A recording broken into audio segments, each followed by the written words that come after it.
Fala, galera do oitavo ano, tudo bem com vocês? Tudo ótimo, lindo, maravilhoso. Estou aqui fazendo mais um vídeo aí de revisão para vocês aqui, né? Revisão para minha prova desse bimestre, né? O segundo bimestre. Precisa estar ali, notando ali os temas principais, né? Que a gente vai estar trabalhando. Principalmente ali, tá, galera? A gente vai estar trabalhando principalmente questões que estão relacionadas à eletricidade. Então, a gente vai falar sobre eletricidade aqui durante um bom momento, tá, galera? Matéria referente à nossa apostila, que é a apostila de número 2, tá, gente?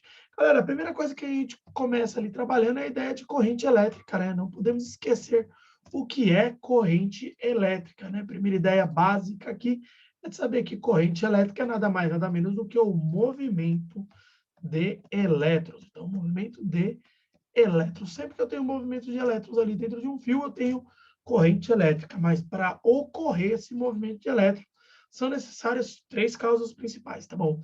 Primeiro, é necessária a existência de elétrons livres. Inclusive, é a existência de elétrons livres que determina se o material ele é um condutor ou se ele é um isolante. Caso ele tenha elétrons livres, ele é um condutor.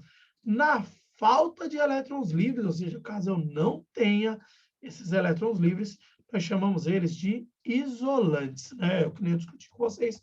Os principais condutores são os metais, tá bom? Os metais são ótimos condutores. Segunda coisa necessária, é necessário uma diferença de potencial. Se não tiver diferença de potencial, não tem movimento de elétrons, tudo bem? A unidade, né, da medida da diferença de potencial é o chamado volt. Não esqueçam, essa questão de diferença de potencial que explica ali porque com o passarinho ele consegue ali pisar em um fio só, né, e não leva choque. Não leva choque pela seguinte situação: quando ele pisa num fio só, não tem diferença de potencial, então não tem passagem de eletricidade. Aí, caso ele pise em dois fios diferentes, aí é uma situação completamente diferente. Ele vai levar um choque, porque existe a diferença de potencial, extremamente importante. E a última condição para a existência de corrente elétrica é o chamado circuito fechado. Eu necessito de um circuito fechado para que tenha obrigatoriamente o movimento, que é o movimento de elétrons. Circuito aberto não permite movimento de elétrons. Gente, com base nessas ideias, precisamos aqui calcular a chamada corrente elétrica. Galera, a corrente elétrica, o cálculo dela é sempre feito da mesma maneira. Corrente elétrica, evidenciada pela letra I, sempre vai ser igual a carga, evidenciada na fórmula pela letra Q, dividida pelo tempo. Então, é carga dividido por tempo. Deixa eu colocar aqui o tempo para a gente, nossa formulinha, né, cara? Extremamente importante. Carga dividido por tempo. Então, é I é igual a Q sobre T. Muito importante. Isso aqui é carga dividida por tempo. Tempo T ali sempre. A fórmula ela pode ser resumida de maneira mais simples assim, tá? I é igual a Q sobre T. Senhores, lembrem-se, primeira coisa, tá? A corrente elétrica, ela tem como unidade de medida o ampere. Sempre que você vê aquele azinho acompanhando ali o número, é a corrente elétrica. A carga, ela é medida em coulombs. E aí você vai ver uma letra Czinha com ela. E lembrando que o tempo ele é medido em segundos. Então, você vai ver uma letra que é uma letra S, tá bom? Galera, é importante lembrar para nossa prova também o que é carga. A carga elétrica, tema que a gente já trabalhou ali na nossa primeira prova, dada pela letra Q, ela sempre será igual ao número de elétrons, nesse caso, o número de elétrons, vezes uma constante, tá, galera? Essa constante ela é chamada como a constante básica ali da eletricidade, ou seja, a quantidade de carga que carrega um elétron, que é 1,6 vezes 10 elevado a menos 19 coulombs. Galera, a carga elétrica ela vai sair em coulomb, letrinha que é letrinha C. Então, é bem capaz que na minha prova ali eu tenho uma combinação dessas duas fórmulas, tá bom? Então, muito cuidado na hora de trabalhar, tá bom? Tem uma combinação entre elas, tá bom? Temos ali carga igual a... Vou fazer um exercício aqui de exemplo para vocês entenderem do que eu estou falando, tá, gente? Galera, Digamos que eu tenho um fio sofre a passagem de 10 amperes em um tempo de 100 segundos. Primeira coisa que eu quero saber, qual a carga elétrica, que é a carga elétrica nesse tempo, carga elétrica. E segunda coisa necessária da gente saber é qual o número de elétrons, qual o número de elétrons transportados, tudo bem? Muito importante ali, tá? Galera, primeiro temos que identificar ali cada uma das nossas necessidades, tá? Primeira necessidade, descobrir qual que é a carga. Galera, para descobrir a carga, eu vou usar a nossa fórmula. I igual a Q dividido por T. Como eu disse para vocês, o I são 10 amperes. O que eu quero descobrir? E ali o tempo é 100 segundos. Logo, o Q é igual. Eu tenho ali 100 que está dividindo, passa multiplicando. 10 vezes 100, ou 1.000 coulombs de carga. Aqui eu tenho o nosso primeiro exercício. Então, exercício 1, a primeira parte, está aqui. Agora, a segunda parte, que é a parte B, é descobrir o número de elétrons. Como eu já tenho a carga, eu vou usar Q igual a N vezes 1,6, 10 a menos 19. E aí eu vou dar o meu valor de Q. O valor de Q tinha trazido já da parte 1, 1.000. N, que é o número de elétrons, é o que eu quero descobrir. Vezes 1,6, 10 a menos 19. Nesse caso aqui, é muito mais simples a gente tratar assim, tá bom? Transformar esse 1.000 em 10 à terceira. E aí a gente passa o 1,6 vezes 10 a menos 19 completo para o outro lado. O que vai acontecer agora? Primeiro eu vou fazer aqui, ó, 1 dividido por 1,6.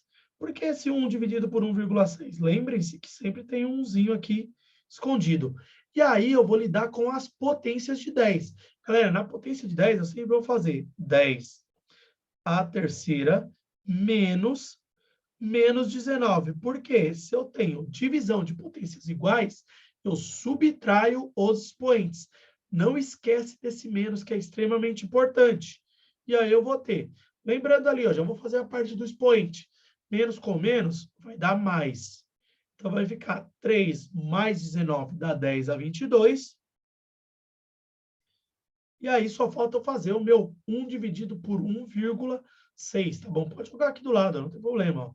1 dividido por 1,6 igual o número de casas após a vírgula, 0 aqui, igualei. E aí, para poder fechar aqui, mais um 0, 0, vírgula, tudo bem? Isso aqui vai estar batendo ali algo aproximadamente, tá bom, gente? Aproximadamente nesse caso, tá? Aproximadamente igual a 0, eu preciso mais um. Deixa eu ver aqui, ó. Vai ficar aproximadamente, tá, galera? Acho que 8 ali já é suficiente, né? Nesse caso, vai ficar 1 dividido por 1,6. Posso trazer logo direto ali, ó, 6, né? 6 fica melhor. Dá aproximadamente 0,625. Então, eu posso escrever como 0,625 vezes 10 a 22 elétrons. Essa é a quantidade de carga que está passando aqui. Então, preste atenção, principalmente, como realizar essa primeira parte e como realizar a questão ali da divisão, tudo bem? Extremamente importante, é necessário ali estar com as ideias relacionadas à potência muito, mas muito bem controladas e muito bem solidificadas. Outra maneira também que vai cair na minha prova de calcular a corrente é quando eu tenho um gráfico. Galera, se eu tenho um gráfico, que é um gráfico de corrente por tempo, deixa eu anotar aqui para vocês, I por T, corrente em ampere, tempo em segundos. a medida da área desse gráfico. Estou fazendo aqui um gráfico para a gente analisar a área dele, ó. A área desse gráfico obrigatoriamente será igual à carga elétrica. Então, que importante, ó, a corrente, a área desse gráfico é igual à carga elétrica. Se eu der alguns valores aqui para vocês, a gente tem que ser capaz de calcular a carga elétrica através do gráfico. Por exemplo, se eu te dou aqui um valor de 32 amperes, aqui eu te dou o valor de 0, e aqui eu te dou um tempo de 12 segundos, sendo aqui tempo de 6 segundos, e aqui um tempo, que é um tempo de 2 segundos, obrigatoriamente eu tenho que saber calcular aqui qual que será esse valor. Tudo bem? Deixa eu só fazer uma correção, colocar um número mais próximo aqui, ó, para deixar mais coerente. Por exemplo, 10 segundos. Aí o que acontece? Para eu calcular a carga elétrica, eu vou calcular pela área. Lembrando que aqui a gente tem um trapézio. E a área do trapézio, ela sempre vai ser base menor mais base maior vezes a altura dividido por 2. Nesse caso, a área vai ser base menor. Base menor é de 2 até 10, logo são 8. Mais base maior, 12. Vezes a altura, que é 32, dividido por 2. Nesse caso, a gente vai ter 8 mais 12 é 20. 20 por 2 é 10. E 10 vezes 32 é 320 coulombs. Temos ali calculado qual é a área e também, por consequência, qual é a carga. Então, esse gráfico de I por T vai ser muito importante. Outra coisa extremamente necessária é a ideia da resistência, nesse caso, resistência elétrica. Galera, a resistência elétrica, ela vai indicar para você a dificuldade na passagem de elétrons. Sempre que o elétron ele tenta passar por um fio, ele vai acabar colidindo ali com a rede cristalina do átomo. Essa colisão com a rede cristalina do átomo retira um pouco da energia dos elétrons e transforma isso em calor, tá, gente? Obrigatoriamente, isso aqui gera calor. Essas colisões, elas geram calor. E aí, essa criação de calor tem um nome extremamente importante, é o efeito chamado de efeito Joule. O efeito Joule, tá, gente? Ele indica para você qual que vai ser, ele indica para você a quantidade de calor que está sendo gerada devido à passagem de uma corrente elétrica. E para calcular a resistência elétrica, é extremamente necessário a gente entender que a resistência será calculada, resistência elétrica, será calculada como a tensão dividido pela corrente. É a tensão dividido pela corrente elétrica. Corrente elétrica. Geralmente, as letras que indicam isso, tá bom? A da resistência, a gente usa a letra que é a letra R. A tensão é dado pela letra U. E a corrente é dada pela letra I. Então, isso gera a nossa fórmula aqui mais próxima, chamada de RUI. Senhores, RUI, unidade de medida sempre muito importante. A unidade de medida da tensão elétrica é o volt, já tínhamos visto. Da corrente é o ampere, já tínhamos visto. O do próximo agora, né, que é a resistência. Uma corrente, ela vai ter uma unidade ali, que é uma unidade um pouquinho mais diferente, tudo bem? Qual que é essa unidade de medida? Ela tem esse símbolo aqui. E é chamada de ohm. O ohm é a unidade de medida de corrente elétrica. Todo resistor, o que é um resistor, tá, gente?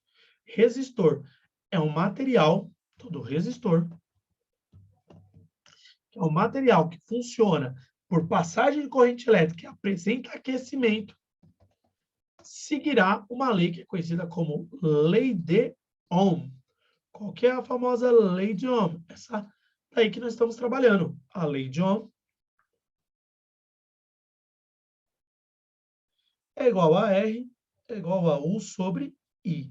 conhecida lei de Ohm, tudo bem? Galera, a lei de Ohm, ela só vai ser aplicada quando eu tenho um gráfico da resistência. Tem um gráfico da corrente pela tensão, na verdade, perdão, né? Tensão por corrente. E aí, esse gráfico, ele forma uma reta. Se esse gráfico ele formar uma reta, dizemos que ele é um resistor chamado de resistor ômico. Então, ele é um resistor ômico, porque ele forma uma reta. Caso não forme uma reta, ele não é ômico. Numa residência, geralmente a gente vai ter uma quantidade muito grande ali de aparelhos, que eles podem estar associados de duas maneiras. Eles podem estar associados em série, ou eles podem estar associados em paralelos. Nesse caso, associação em paralelo. São as duas possibilidades que eu tenho ali de uma associação, tá?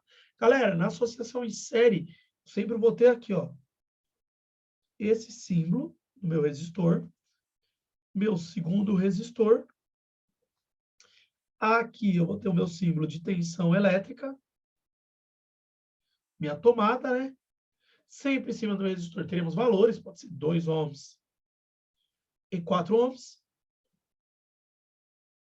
E aí, se ele estiver em série, galera, o que vai acontecer? Numa associação em série, a resistência equivalente, que nesse caso é a resistência do circuito, ela é dada pela soma das resistências. Fácil, fácil, fácil. É a soma das resistências. Nesse caso, a resistência equivalente desse circuito que eu montei aqui, ele vai ser 2 mais 4. Nesse caso, seremos 6 ohms. Como é que eu indico que um resistor está em série ou está em paralelo? Sempre estará em série se ele só tiver um caminho para a corrente. Se ele tiver um caminho para a corrente, ele estará em série. Outra coisa que me indica a presença da série é que ao desligar um, desliga-se todos. Então, o que acontece? É aquele tipo de associação onde ao você desligar um, desliga-se todos. Em contrapartida, eu tenho outro sistema, que é o sistema que é chamado de sistema paralelo. Nesse sistema em paralelo, eu tenho aqui a minha fonte de tensão. E aí, cada resistor ele está ligado individualmente à rede de tensão. Está ligado individualmente. Nesse caso, o que acontece? Se eu desligar um, os outros se mantêm ainda ligados. Estou dando valores aqui, ó, 2 ohms, 4 ohms. Se eu quiser calcular qual que é a resistência equivalente, nesse caso, do paralelo, será calculado da seguinte maneira. 1 sobre a resistência equivalente é igual a 1 sobre R1 mais 1 sobre R2. Então, como é que eu faria nesse caso? Eu vou ter 1 sobre a resistência equivalente é igual a 1 sobre R1 é 2 mais 1 quarto. R2 é 4. Galera, lembrando, né, como é que faz isso? Bem simples, tá? 1 sobre a resistência equivalente é igual. Primeira coisa que eu tenho que fazer é fazer ali o MMC entre 2 e 4. Como são múltiplos, 4 é o MMC. E aí, divide pelo de baixo, multiplica pelo de cima. 4 dividido por 2, 2 vezes 1, 2. Mais 4 dividido por 4, 1 vezes 1. Nesse caso aqui, 4. 4, 1 vezes 1, 1. Então, por enquanto, eu estou tendo o quê? Eu estou tendo como resultado 3 quartos. Lembre-se que eu preciso inverter agora, porque é 1 sobre resistência equivalente. Então, fica resistência equivalente é igual a 4 terços de ohms. Professor, existe um jeito mais simples? Existe. Caso você tenha pares de resistência, você pode calcular assim. A resistência equivalente é igual a R1 vezes R2, dividido por R1 mais R2. Aquele caso aqui que a gente tinha ali, ó. A gente tinha 2, né? 2 vezes 4. E aqui eu tinha 4 mais 2. Certo? 2 vezes 4 é 8. 4 mais 2 é 6. Reduzindo isso, vira novamente ali os meus 4 terços. Se tiver mais resistência, professor, se tiver mais resistência, você pode simplesmente somar esses pacotinhos, fazer o MMC normalmente. Professor, se tiver resistências iguais, bem, iguais você pode facilitar. Resistências iguais, você pode calcular como a resistência equivalente é igual a R dividido por N. Ah, professor, imagina que eu tenho ali 4 resistências com valor de 2 amperes. O que eu vou fazer? 2, número de resistência, 4 resistências. 4. Isso aqui vai dar meio ohm. Então, eu tenho meio ohm. Galera, aqui nós temos aqui várias maneiras de calcular. O que é importante notar é paralelo. Paralelo é o tipo de circuito que é mais utilizado nas casas e residências. Por quê? Porque, não faz sentido que eu vá tomar banho, ligue o chuveiro e eu preciso da televisão ligada junto. Não faz sentido uma coisa dessa.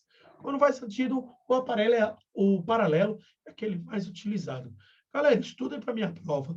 A prova é na sexta-feira, então, ó, tem um tempinho considerar para vocês estudarem aí.